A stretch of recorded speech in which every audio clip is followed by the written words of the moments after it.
Welcome to Salute to the Ears, where my family and I discuss everything Disney, from parks, food, and rides to travel tips, movies, and more.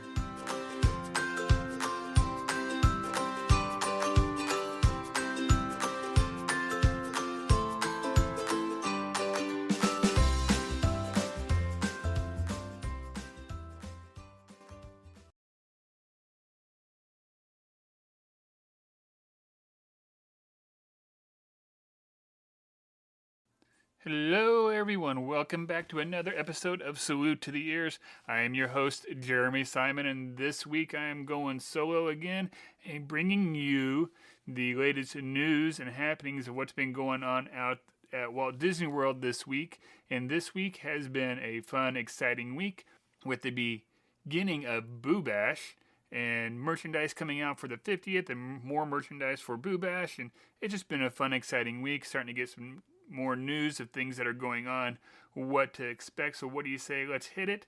And we're going to go ahead and start with Boo Bash, which started on August 10th. And it's kind of like as we expected, it's since it's a little bit more expensive, it's an event. Not nearly as many people are there as what we've seen in the past with like Mickey's Not So Scary, which was starting to get pretty crowded.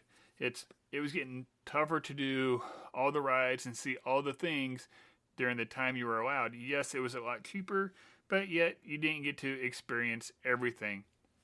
And also with this, you're not getting to experience, they don't have as much to offer right now as they have in the past. I still got a sneaky feeling maybe we'll get something else as it goes. I could be wrong, but I got a feeling maybe a show is going to come out at some point. They have Hocus Pocus music playing.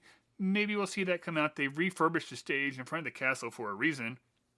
So maybe it's just live shows that are coming for the 50th. Maybe it's something for Boo Bash. I don't know, but hopefully we get something soon out there. But watching all the vlogs, watching the videos, the clips on social media, Boo Bash looks like it's been a lot of fun.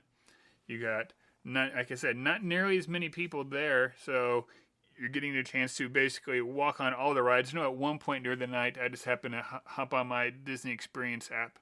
It would have been like probably about 10 o'clock there. And the longest wait for anything at that point was 25 minutes. That was Peter Pan. That line's always long. It's just, it takes a little bit to get people on and off of it. That line just doesn't move fast. So 25 minutes for Peter Pan, which in all honesty was probably even a little overinflated. It was probably more like 15 or 20.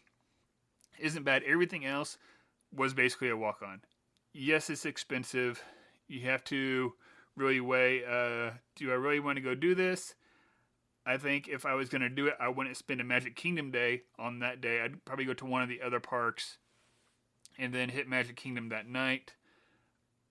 I would probably come in, and this kind of looks like what a lot of people did, caught Happily Ever After, because it kind of overlaps a little bit, and then get into all your Boo Bash stuff with all the cavalcades, the candy, the treats. Doesn't seem like there's as many treats right now that are out. I saw some Maleficent churros that are out that look like they're a mess. They're basically churros covered in crushed up Oreos and some frosting, and I'm all for a churro, but that one might be a little bit too much. There was a lot of drinks. Apple cider concoction seemed to be kind of the theme this year. A lot of apple tart type stuff. Looks tasty, looks good. Kind of seems to be the theme. I'd be willing to give it a shot. I would personally like to go to Boo Bash, but like I said, it's expensive. I mean, you're going to be dropping another $800 for a family of 4 to go to Boo Bash. So it's something you have to really think about. Like I said, I probably wouldn't do Magic Kingdom that day. I'd probably go do something else if you're going down for a week or 4 days or whatever. If you're down there and you have an annual pass, then do whatever. But I probably wouldn't do Magic Kingdom because you can do most of it at night, which honestly, that's my favorite time to do Magic Kingdom anyway, is at night. There's just something magical. There's always something magical, but even more magic, I feel like at night when it's lit up and you got different things going on. But one of the things they got going on is cavalcades. You got Mickey and Minnie and Donald and Daisy in one with the Boo to You music that we've heard in the past. I'm hoping they kind of do it like last year. Last year there wasn't a Boo Bash or Mickey's Not So Scary, so the Halloween cavalcades were going on during the day. That's not happening this year. If you want to see those cavalcades, you have to go to the paid event, which I get. People are complaining about it, but last year there wasn't anything, so you got to see the Halloween ones. I think if Mickey's Not So Scary was going on, it would be the same thing. They'd just be running at night. But anyway, the first one is Mickey and Donald, Minnie and Daisy, and a few of the other dancing characters, and the Boo to You music that will get stuck in your head until the end of Halloween. If you go to it or listen to it or see it on a vlog, it's going to get stuck in there. And then you have the Maleficent Cavalcade, which is the big dragon, big mechanical dragon that breathes fire, and you got some other characters around there. You got like these creepy guys on stilts going around. Looks like ravens, like kind of the crow or the raven from Maleficent. People dressed up like that. That one's kind of creepy. And then you got the villains one, which you have like the Queen of Hearts and the boar hat guy from Meet the Robinsons, which I love that they have him there. That's really the only character you really see from Meet the Robinsons at the parks, is that one. And then you get some of the other villains there. The one thing that I'm really missing from Mickey's Not So Scary in the parade is the gravediggers from the Haunted Mansion spinning around with their shovels and the sparks. You can find somewhere one of those cavalcades to stick those guys. Either stick them with Maleficent, or you stick them with the Boo to You guys, or somewhere the villains. You can find somewhere for them. There's only like, 6 of them? Something like that. Have them spinning around with their shovels, the sparks coming up. It was always the big hit. I miss that. I wish they would throw that back in there. That's an easy fix. Throw that in there and make those cavalcades a little bit more special. You have some ride overlays going on. I know we've done Deep Space Mountain before, where it's just pitch black. There's no lights on whatsoever. Some people love it. Some people don't. For me, it would seem like it was a little extra rough. So somebody with back issues who can't ever talk himself out of not riding something, I had a hard time with that one. That one was a little bit more rough, but it's fun. My kids loved it. Erica enjoyed it, but I prefer the regular Space Mountain. And then you just got some other ones that have some overlays and stuff going on too. But riding Thunder Mountain and Splash Mountain at night is my absolute favorite time to do those. And then some of the Halloween merch finally came out, or more of it came out, with there's a suit jacket that has pumpkins and Mickeys and it glows in the dark. Really seriously considering buying that. You got spirit jerseys, all kinds of fun stuff for Halloween that's come out. I got a feeling we may see some more as we get a little bit further into this. And then also this week, since we're talking merch, some of the 50th merch has finally come out and is in the parks, and a little bit of it is online. You can get the Spirit jersey. It's blue with iridescent. It says 50th celebration on it. Looks really nice. Has a castle on the ears, kind of down in one of the back rear corners of it. And then you have a button down, blue, and iridescent 50th and Mickey ears and stuff on a button down shirt for guys. A couple t-shirts. I think it's really about it that you can get online. Inside the parks, you can get all that, plus more shirts. There's so many shirts. I shouldn't say so many. A few of them have come out. There's more that they have announced are going to come out. Like there's going to be a retro line, which I think is going to go really fast, because that seems to be the one that everybody really wants, is some of the retro stuff. You've got a 50th Magic Band, which I really wanted to. I figured out it was $40, so then it kind of made me think about it a little bit. And more like I said, shirts seem to be the big ones. I'm waiting on, I think there's a set of ears that have come out, but I got to find there's going to be more. I got to find there's going to be lots of ears that are going to come out with this. And then you also have a very blue and sparkly tumbler, like coffee tumbler, which looks nice. I didn't see what the price is on that. That looks nice, but there's a lot of glitter on that thing, so I don't know if I want it. Erica may like it, though. So, and she does have a birthday coming up, so maybe I'll think about that.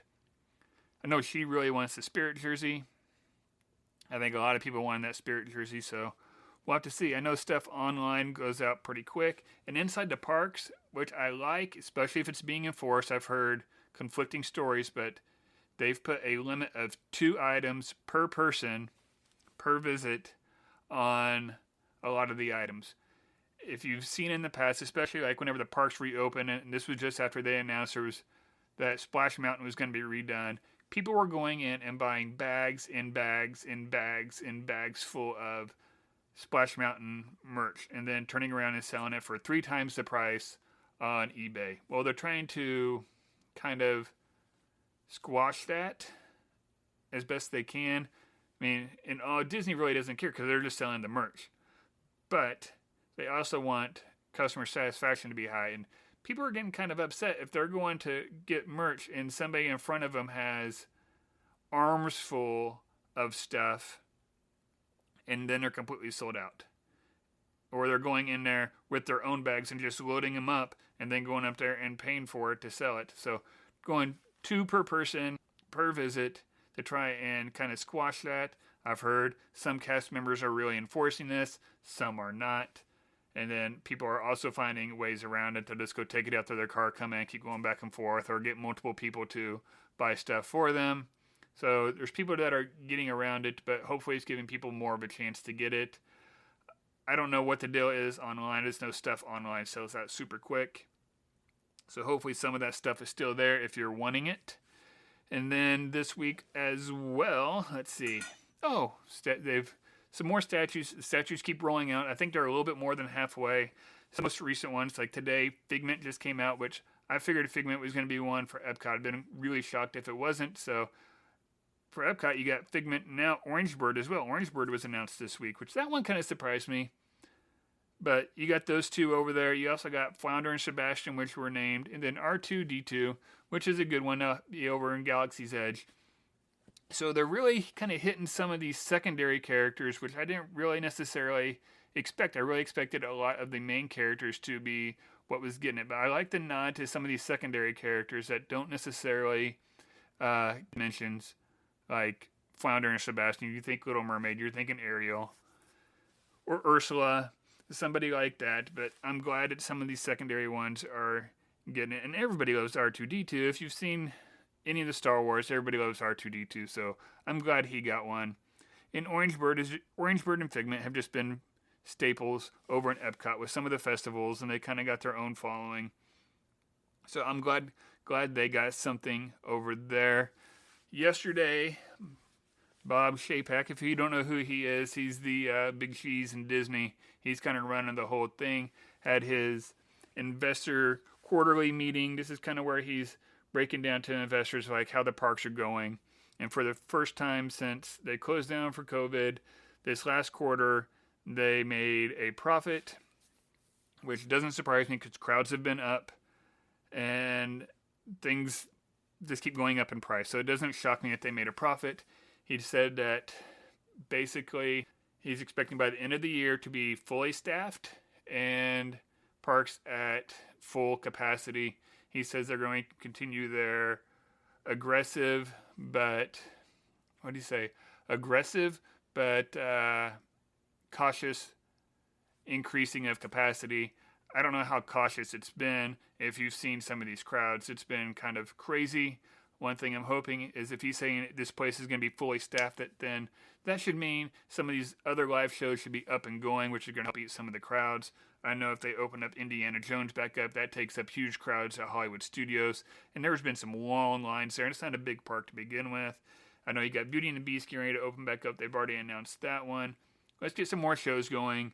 Let's eat up some of these crowds. Let's figure out ways to keep people more entertained when they're not in lines, because the other thing he was talking about was Disney Genie, which he said is going to be My Disney Experience basically on steroids. He has said that My Disney Experience has barely tipped its toes into the water of what My Disney Genie is going to do. He said with Disney Genie, it's going to really help decrease how much time you're spending in lines. I would like to see how they're going to do this, but with this means park reservations, they're not going anywhere. We've talked about it. You've heard other people probably talk about it, but they're not going to go anywhere. This really gives Disney an idea of how many people are going to be in the parks, how much merchandise, primarily food, to roll out, and kind of gets an idea of a pattern of like maybe how many people to have working that day? Which days are their light days? Which days are their heavy days? When do they need more people working? He said it's to give Disney fans more choices of what to do. We're all kind of looking at that going, yeah, I don't believe you for 1 second. This is to help you with money and to help Disney Genie. Because if Disney Genie knows what park you're going to that day, it can help you plan out your day so that you're waiting in line less. What it's going to do is hopefully divert traffic around. It says it's going to give you spontaneous suggestions of, hey, maybe you should go ride this. Maybe you've rode Big Thunder Mountain and Space Mountain, and now you're in line for Buzz, and it's like, hey, the line for Splash isn't bad. Why don't you go over there? So really trying to kind of divert some of the crowds. I kind of like that idea, but I want to see what it does more than just that. I don't need it to necessarily plan out my day. The last episode, we really talked about all the planning and decisions and stuff that go into it. For some people, the planning and the decisions is the fun part.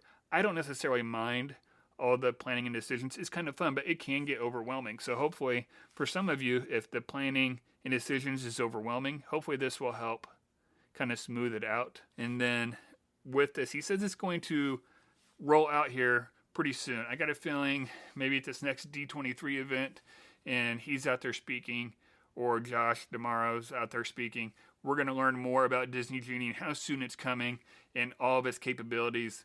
I'm excited to hear what it's going to do. I just hate the fact that they're saying more or less times in lines. Well, that means what they're really wanting is people spending more money on merchandise or on food or something like that.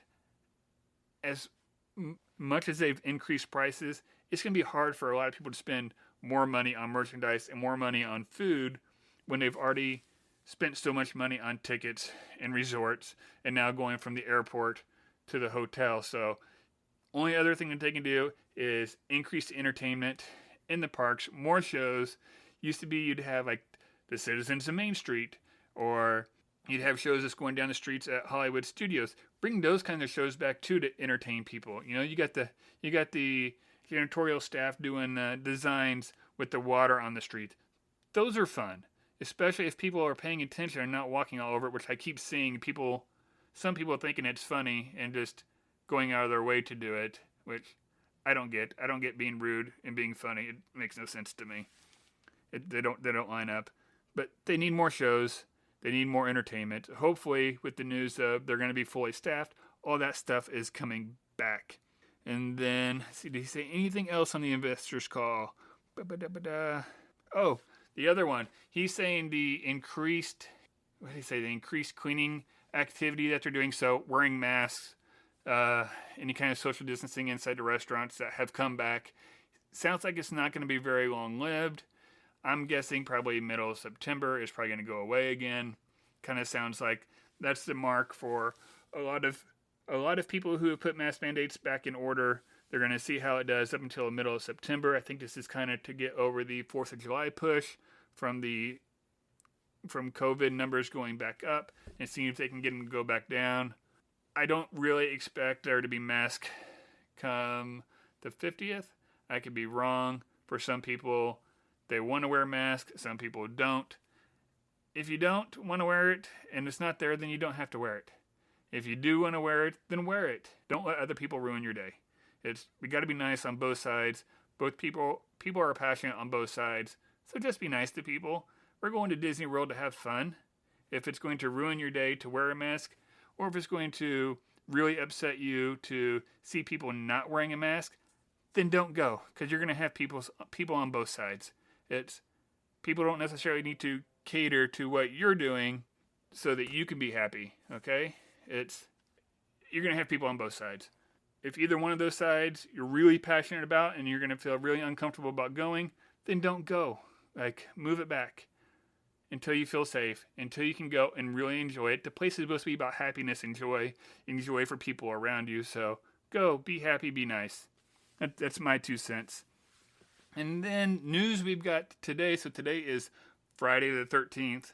And some of the news we got today is Space 220, a restaurant that's rumored to have been opening since 2019 over in Epcot right next to Mission Space. Space 220 is fine. Got a time to open, they're saying mid-September.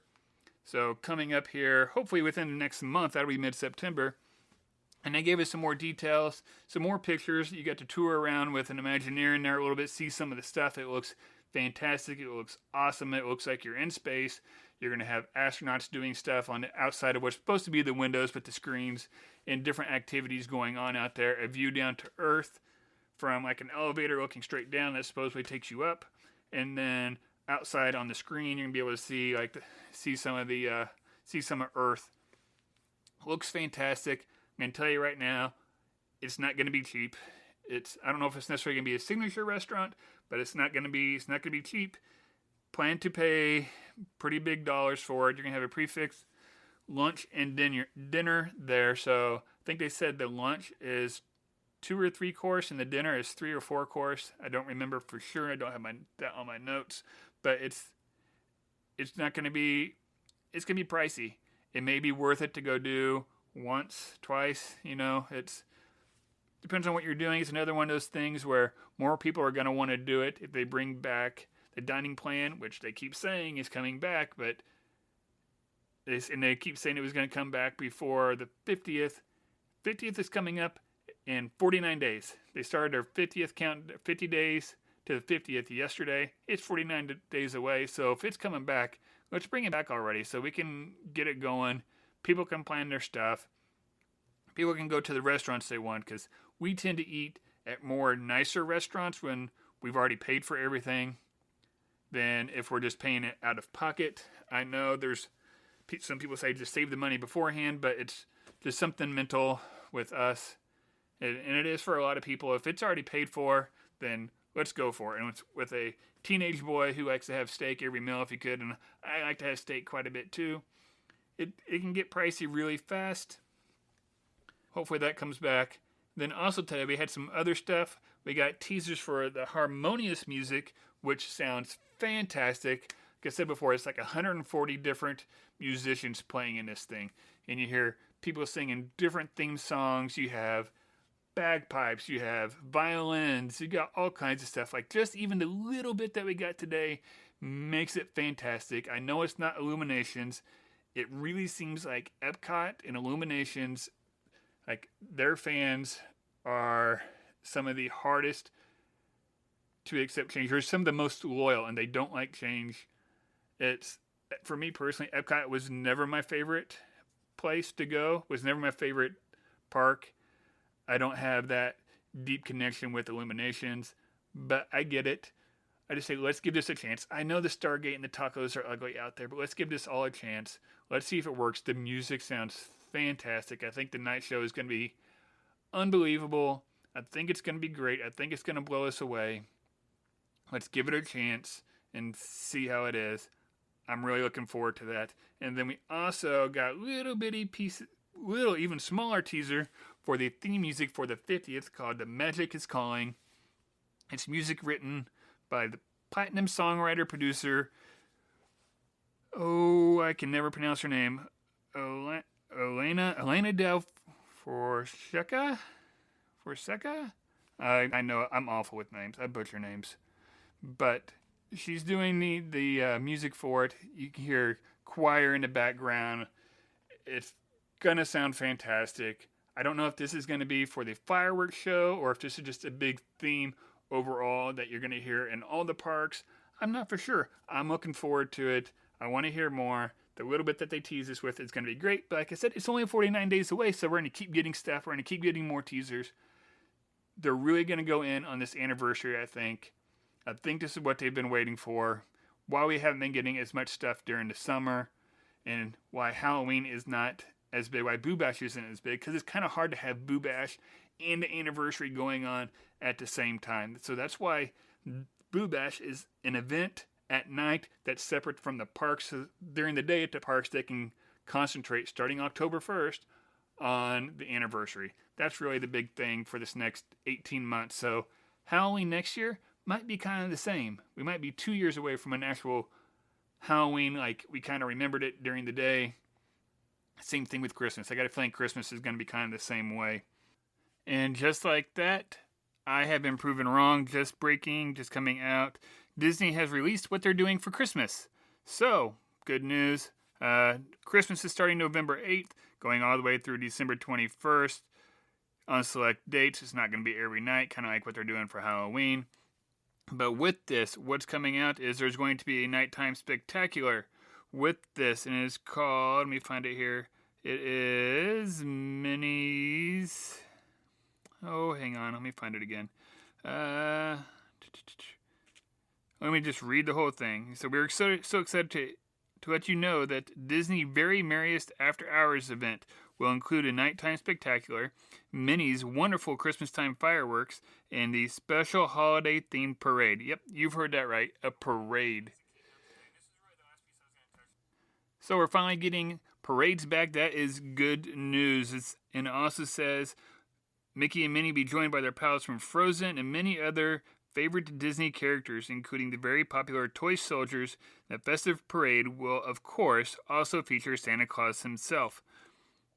It looks like tickets are going to be very similar to what they are for Boo Bash, going anywhere from, I think I saw $169 all the way up to $249, with the $249 really being only 2 dates of December 19th and 21st.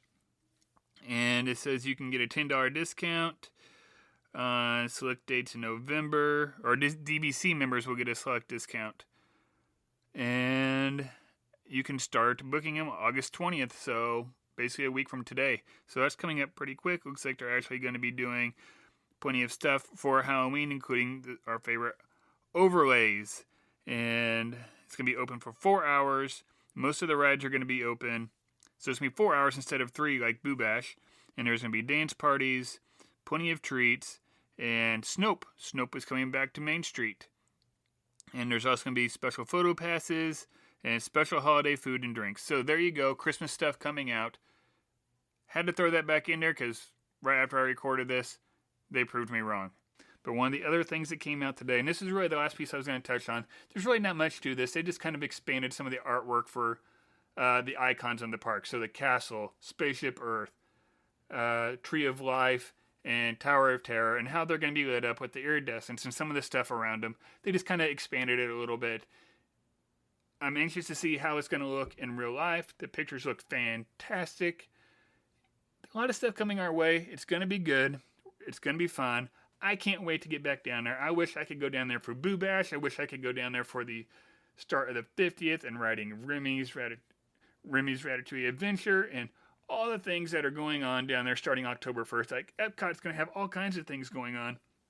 New fireworks shows, new cavalcades. It's going to be fantastic. It's going to be fun. I can't wait to get down there again. Hopefully I can get down there sooner rather than later. But if you're going down there, like I said, have fun. Remember, it's a place of happiness. It's a place of joy. You don't have to look far to see it. Look around. Don't let the events in the world take you down when you're down there. It's a place to escape. It's a place to have fun. It's a place to be happy. It's a place to find your joy. And with that, please, if you have any questions with anything, feel free to ask us. Find us on Twitter and Instagram. Salute to the Ears. Please share this. Help us grow. We're going to try and keep you caught up with different reels, with brief news during the week, and different things going on during the week. So please, this week, go out, find your joy, and have a magical week.